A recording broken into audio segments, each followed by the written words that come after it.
So outcome-based pricing has gotten a lot of attention lately, and with good reason. I thought I'd start by talking about outcome-based pricing, and what is it relative to the pricing models that have prevailed in the software world and the SaaS world, really for the last couple of decades. And so, of course, you have SaaS, and how does that compare with sort of usage-based pricing and with outcome-based pricing? Well, SaaS is actually a very American thing.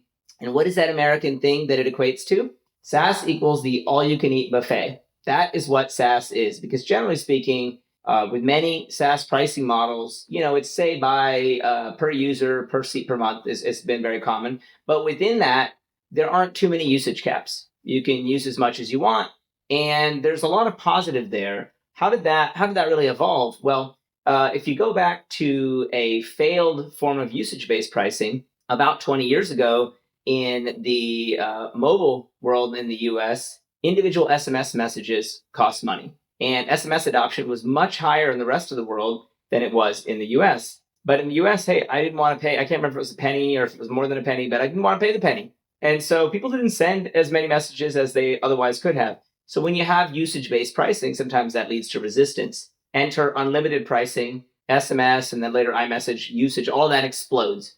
But similarly on the software side, the adoption of SaaS models where you get all the features included, all you can eat, that spurred a lot of adoption. Now, there's a challenge with that for many users. What happens in SaaS that doesn't happen with usage-based pricing and it doesn't happen with outcome-based pricing? Well, actually what happens, in a sense, this is good for SaaS companies, but it turns out that, so what it turns out is that your best users, so your best users are subsidized. Well, who are they subsidized by? They're subsidized by all those more marginal users that are using just a little bit, or maybe even using moderately, but not using a ton. Your best users are way off the charts in terms of their utilization, but they're paying the same fixed fee quite often as your marginal users. And so it's actually your best users that are paying the lowest price from a per use perspective, whereas your marginal users are paying the highest price per user. And so effectively, that's just like at a buffet.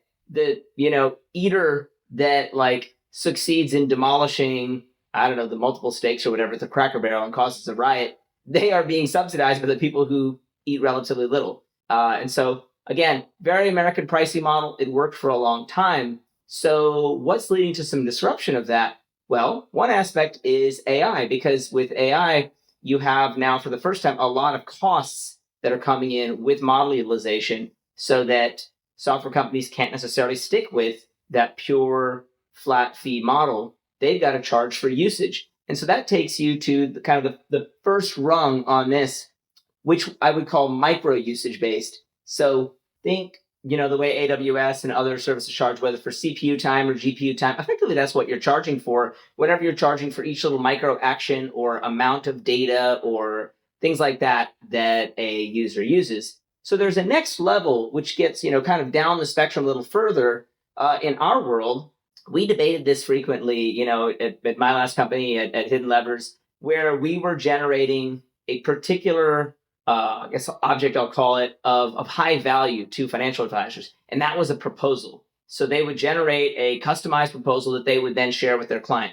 So the generation of that artifact, a PDF essentially, was high value. That's not like a single step. It's not like CPU utilization. There were many steps involved in the process of generating that. So that's sort of like an intermediate level usage concept. We debated a lot. Should we charge X dollars per proposal instead of just SaaS pricing? So that's what I call here value usage based, where it's actually per unit of meaningful value for the customer. It's not the final outcome. The final outcome in the example that I'm giving is actually winning the new client. Frankly, for almost any sales or marketing oriented software, winning the new client is the outcome that they're looking for. And so in that example, a proposal is kind of value based, but it's not the actual final outcome.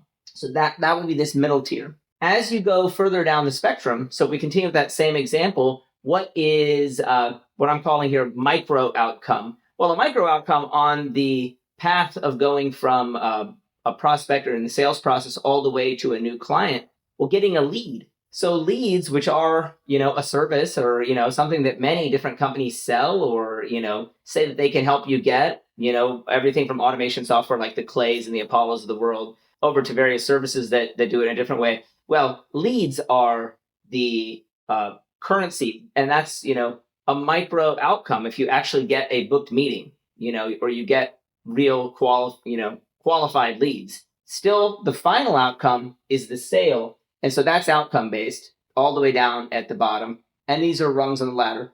Going all the way back to the top, the SaaS example would just be paying that monthly subscription for the software that maybe lets you do all of these things, but doesn't actually guarantee any particular outcome.